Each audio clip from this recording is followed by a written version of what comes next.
Day 18 यानी 18वां दिन English सीखने का। एंड पार्ट 1 पहला हिस्सा है। Let's do some speaking practice now if you want to become a fluent English speaker. तो आइए अब कुछ स्पीकिंग प्रैक्टिस करते हैं, अपने स्पीकिंग पर प्रैक्टिस करते हैं। और स्पीकिंग प्रैक्टिस के लिए हम आपसे हर रोज़ एक जादुई क्वेश्चन करेंगे जिससे आपका स्पीकिंग एबिलिटी जो है वो बहुत ही पावरफुल होगा और बहुत कम वक्त में आप एक फ्लुएंट इंग्लिश स्पीकर बन जाओगे। तो वो क्वेश्चन है, Hey brother or sister, could you please tell us how was your day? Or what did you do yesterday? How was your day? इसके माने है कि आपका कल का दिन कैसे था। What did you do yesterday? या What did you do yesterday? आपने कल क्या किया। अब यहाँ पर आपको सबसे पहले ये काम करना होगा कि हमने आपको जो सेंटेंसेस जो जुमले दिए थे How was your day और What did you do के बारे में कल के लेसन में, इससे पहले वाले लेसन में। तो अब आपने ऐसा करना है कि इस वीडियो को आपने पॉज करना है। पॉज के माने है वीडियो को ऐसा करना, तो इसको कहा जाता है पॉज। पॉज करने के बाद फिर आपने ऐसा करना है कि उन सेंटेंसेस को, उन जुमलों को आपने ज़ुबानी बोलना है, तोड़ मरोड़ कर, जो भी हो, चाहे आप कर सकते हो नहीं कर सकते, आसान है मुश्किल है जो भी है, लेकिन आपने ट्राई ज़रूर करना है, आपने प्रैक्टिस ज़रूर करना है। तो come on guys, let's pause the video right now and practice because practice makes perfect. मुझे पूरा यकीन है गाइस कि आपने बिल्कुल ऐसे ही किया होगा जैसा कि हमने आपसे कहा। अब यहाँ पर सेकंड नंबर पर आपका दूसरा काम ये होगा कि आपने इस वीडियो को पॉज करना है अगेन और आपने बातें करनी है इंग्लिश में। लेकिन किस चीज़ के बारे में? अपने कल के बारे में। कल आपने जो भी किया, आपने नमाज पढ़ा, खाना खाया, चाय पी, या आपने फिर जो भी किया, तो उसके बारे में आपने इस वीडियो को पॉज करना है अभी राइट नाउ और उसके बारे में आपने इंग्लिश में बातें करना है। 3-4 सेंटेंसेस बोलो, 5-6 बोलो, जो भी हो, लेकिन उसको आपने इंग्लिश में एक्सप्लेन करना है। चाहे आप सही करते हो गलत करते हो, लेकिन आपने ट्राई ज़रूर करना है। तो come on guys, pause the video again and let's talk about your yesterday. Whatever it is, just give it a shot, give it a try. मुझे उम्मीद है गाइस कि आपने हमारे इस बात पर भी अमल किया होगा। अगर आप अमल करते हो तो फ़ायदा भी आपका, अगर आप अमल नहीं करते तो नुकसान भी आपका।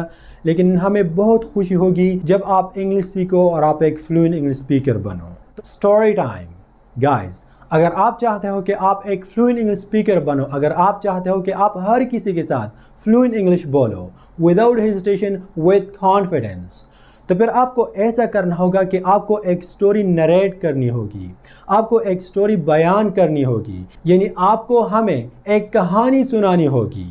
इसका सिंपली ये मतलब है कि आपको अभी इसी वक्त इस वीडियो को पॉज करना है और नीचे डिस्क्रिप्शन में जाकर वहाँ पर हमने आपको एक लिंक दिया है। ये लिंक एक कार्टून स्टोरी का है जो कि तकरीबन 4-5 मिनट की एक कार्टून स्टोरी है।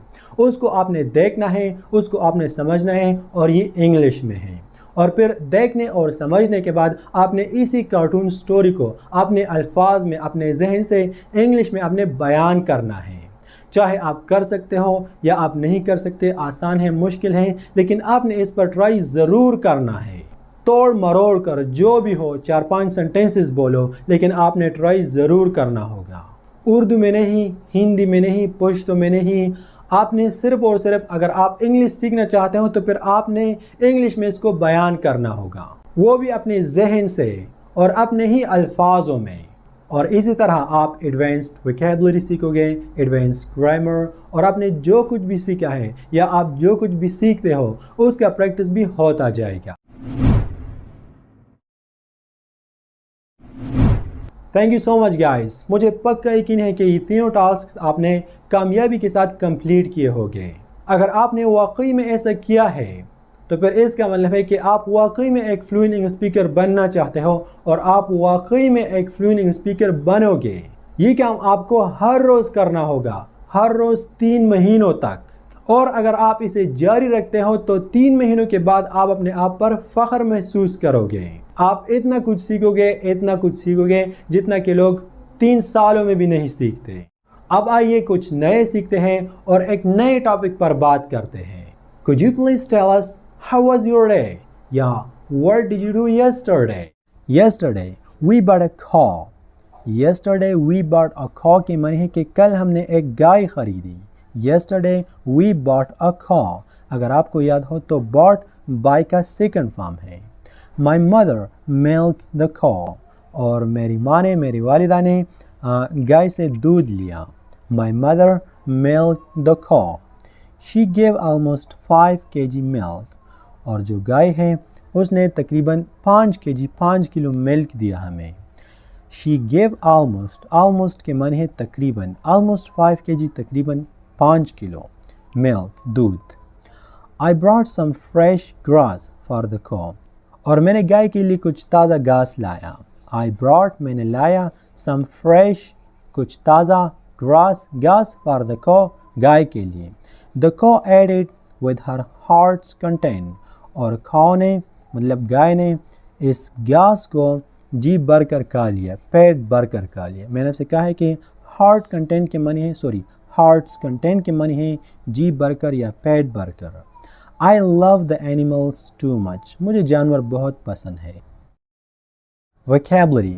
अब यहाँ पर vocabulary में हम अगेन सीखते हैं word synonyms, लेकिन नए word synonyms, ओके? तो हमारा पहला वर्ड है generous. generous के माने है सखी, वो इंसान जो greedy, जो लालची ना हो और बहुत सखी इंसान हो, बड़े दिल वाला। kind का भी यही मतलब है, मेहरबान या सखी। His father is a generous person. His father is a generous person. इसका मतलब है कि उसका वालिद साहब, उसका बाप एक बहुत ही बड़े दिल वाला इंसान है। You are indeed a kind person. आप वाकई में एक मेहरबान इंसान हो। You are indeed a kind person. मेहरबान और बड़े दिल वाला सखी, इसका एक ही मतलब है। Beautiful खूबसूरत, gorgeous खूबसूरत। याद रखना ये gorgeous नहीं है, ये है gorgeous। Beautiful और gorgeous का एक ही मतलब है, both have the same meaning, खूबसूरत। It's a gorgeous place. ये एक बहुत ही खूबसूरत जगह है। It's a gorgeous place. It's a beautiful place. It's a beautiful place के माने है कि ये एक खूबसूरत जगह है। Trustworthy कहा जाता है उस शख्स को जिस पर यकीन एतमाद किया जाए। Reliable भी उस शख्स को कहा जाता है जिस पर यकीन किया जाए, जिस पर एतमाद किया जाए। For example, he is trustworthy. वो शख्स वो trustworthy है, मतलब उस पर यकीन किया जा सकता है। वो एक बाएतमाद शख्स है। He is not reliable. वो एक बाएतमाद शख्स नहीं है। Wise, ये wise नहीं है, और wise के माने है होशियार, अक्लमंद। Clever के भी यही माने है होशियार, लेकिन wise और clever में थोड़ा डिफरेंस है। She is a wise girl. वो एक होशियार लड़की है। She is a wise girl. Don't be so clever. इतने चालाक मत बनो। Don't be so clever. यानी इतने चालाक मत बनो। Brave के माने है बहादुर। Courageous के माने है बहादुर। Brave Bahadur, courageous Bahadur. For example, the king was so courageous. बादशाह बहुत ही courageous था, बहुत ही बहादुर था। The king was so courageous. The boy was so brave. लड़का बहुत बहादुर था, बहुत ही brave था। ये brave नहीं है, ये है brave.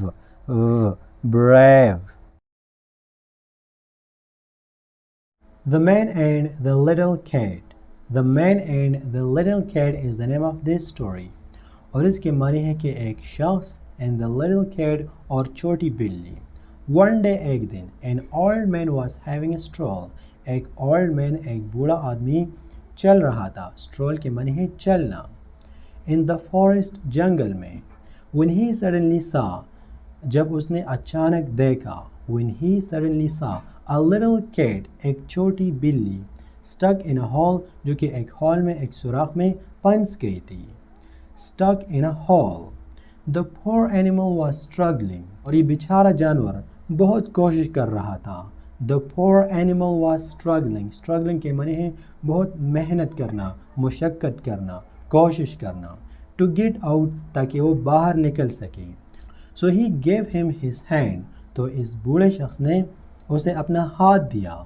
So he gave him his hand to get him out, ताकि उसे निकाल सके, to get him out. But the cat scratch his hand, लेकिन कैट ने, बिल्ली ने उसके हाथ को स्क्रैच किया। विथ फियर, खौफ के साथ, क्योंकि वो खौफजदा थी। The man pulled his hand screaming with pain, शख्स ने अपना हाथ हॉल से बाहर निकाला और दर्द से वो चीख रहा था। The man pulled his hand, man इस आदमी ने अपना हाथ बाहर निकाला इस हॉल से, इस सुराख से। स्क्रीमिंग, और वो चीख रहा था विथ पेन, दर्द से। But he did not stop, लेकिन वो रुका नहीं। But he did not stop, लेकिन वो रुका नहीं। He tried to give a hand, उसने कोशिश की कि एक हाथ दे। टू द कैट, बिल्ली को। अगेन एंड अगेन, दोबारा और दोबारा। मतलब वो बार बार ये कोशिश करता रहा ताकि वो उस बिल्ली को उस सुरंग से निकाल ले।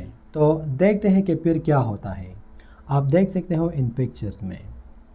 Another man was watching the scene, एक दूसरा शख्स जो इस सीन को, इस मंजर को देख रहा था। Another man was watching the scene, screamed with surprise, उसने हैरानी से चीखा या पुकारा। Screamed with surprise. For God's sake, खुदा के वास्ते, for God's sakes, stop helping this cat, इस बिल्ली की मदद करना बंद करो। Stop helping this cat, he is going to get himself out of there, वो अपने आप को खुद इस गड़े से, इस हॉल से निकालेगी। फिर क्या हुआ? The other man did not care about him, दूसरे आदमी ने, मतलब जो हेल्प कर रहा था, उसने कोई परवाह नहीं की जो वो शख्स कह रहा था।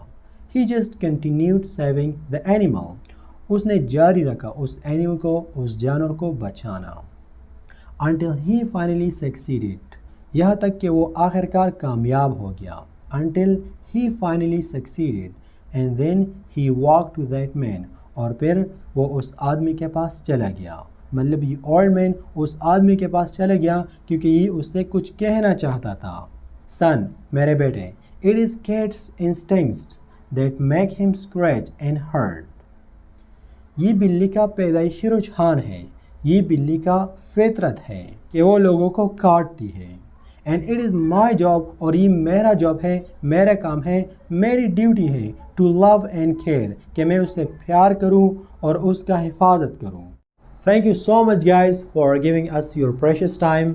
मुझे पूरा यकीन है कि ये वीडियो भी आपको पसंद आया होगा और आपने ज़रूर इससे कुछ नया सीखा होगा।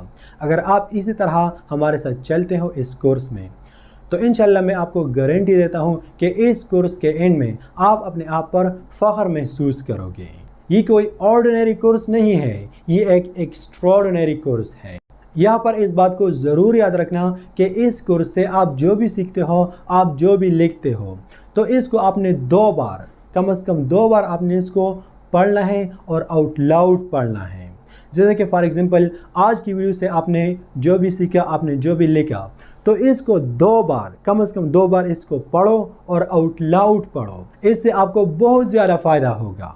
और शायद कि आपने सुना होगा कि प्रैक्टिस मेक्स परफेक्ट, आपने प्रैक्टिस ज़रूर करना होगा उस टॉपिक पर भी, उस लाइंस पर भी जो हमने आपको दिए हैं, 4, 5, 6, 7 लाइंस। और उसके बाद आज आपके साथ जो भी हुआ, आपने जो भी किया या आप करते हो, इसके बारे में भी आप प्रैक्टिस करो कि मैं इसके बारे में बात करूँगा, उसके बारे में बात करूँगा।